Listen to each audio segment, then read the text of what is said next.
मंत्री और लोजपा नेता चिराग पासवान ने आज विपक्ष के नेता तेजस्वी यादव पर निशाना साधा। चिराग ने कहा कि तेजस्वी यादव की सोच में ईबीसी, ओबीसी और दलित जैसे वर्ग हो सकते हैं, लेकिन हमारी सोच सिर्फ बिहार की है। जो लोग एमवाई समीकरण पर गर्व करते हैं वे हमेशा जाति की राजनीति ही करेंगे, लेकिन हमारे लिए एमवाई का मतलब है महिला और युवा। चिराग पासवान का यह बयान बिहार की सियासत में नया संदेश देने वाला माना जा रहा है। ईबीसी, ओबीसी, दलित, महादलित, ये सारी सोच नेता प्रतिपक्ष की हो सकती है। मैंने आज तक कभी किसी बिहारी को ना ईबीसी समझा, ना ओबीसी समझा, ना दलित समझा, ना महादलित समझा, ना अगड़ा समझा, ना पिछड़ा समझा, ना हिंदू समझा, ना मुस्लिम समझा।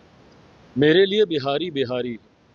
मैं बात करूंगा तो 14 करोड़ बिहारियों की बात करूंगा, बिहार फर्स्ट की बात करूंगा, बिहारी फर्स्ट की बात करूंगा, और यही सोच ने बिहार को बर्बाद किया।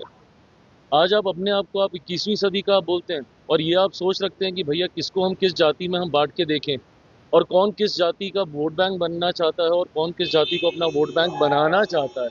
इसी सोच ने तो बिहार को बर्बाद किया है। आप बताइए, आप नेता प्रतिपक्ष हैं, आप अपने आप अभी भी आप लोग इसी तरीके का वोट बैंक बना के आप सोचने की बात कर रहे हैं। पर ये लोग तो सोचेंगे ही ना, जो एमवाई को तमगे की तरह सीने पे चला टांग के चलते हैं। क्या है एमवाई? यही सब तो है, जातीयता सांप्रदायिकता में बिहार बिहारियों को बांटना। भाई हम भी एमवाई की बात करते हैं, बट हमारे एमवाई में महिला है जो कि देश दुनिया की आधी आबादी है।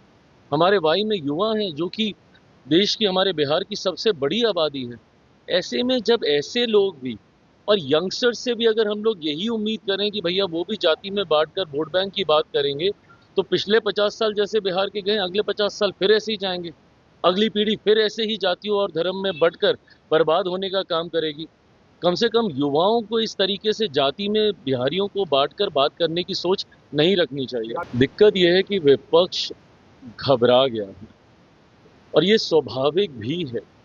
जिस तरीके से एक के बाद एक के बाद एक के बाद एक केंद्र सरकार और राज्य सरकार, मेरे प्रधानमंत्री आदरणीय नरेंद्र मोदी जी और बिहार के मुख्यमंत्री नीतीश कुमार जी ने मिलकर न सिर्फ योजनाओं की घोषणा करने का काम किया है, उनको धरातल पर भी उतारने का कार्य किया।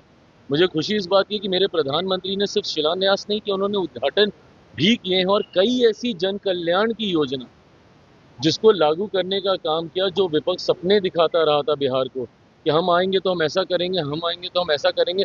अरे प्रभु, दिए तो थे आपको 15 साल। इतनी ही चिंता और इतने ही विजनरी आप थे और आपका परिवार था, तो क्यों नहीं आपने उस वक्त इन योजनाओं को अपने धरातल पर उतार दिया था। ऐसे में आज जब उन योजनाओं की न सिर्फ घोषणा की गई है, बल्कि उसको अमल में भी ला दिया गया है। महिलाओं के लिए आपकी सोच तो भैया सिर्फ सीमित इतनी थी कि आप उम्र भर आप उनको अपने ऊपर डिपेंडेंट रखते, हर महीने आप उनको एक किस्त देते रहते, हर महीने आप एक किस्त देते रहते। यही आपकी सोच थी ना। इसी सोच को आप बोल रहे थे कि भैया कॉपी कर रहे हैं, कॉपी कर रहे हैं। क्या कॉपी किया? आज 10-10 हजार रुपए महिलाओं के अकाउंट में डालकर इस बात को सुनिश्चित करने का हमारी सरकार प्रयास कर रही है कि वो उद्यमी बने, वो अपने पांव पे खड़ी हो। और जब एक महिला अपने पांव पे खड़ी होती है तो पूरे परिवार को साथ लेके खड़ा होती है। तो ऐसे में जिन महिलाओं के अकाउंट में गए हैं 10,000 रुपए, वो इसलिए नहीं गए कि भैया आज दिए हैं फिर तुमको दे देंगे, फिर तुमको दे देंगे। नहीं, आप एक प्रोजेक्ट तैयार कीजिए। आप जिस भी व्यवसाय में आप जाना चाहती हैं, आप उसके लिए आप कार्य कीजिए, इनिशियल रिपोर्ट सबमिट कीजिए, और उसके बाद 2 लाख रुपए की और राशि आपको दी जाएगी।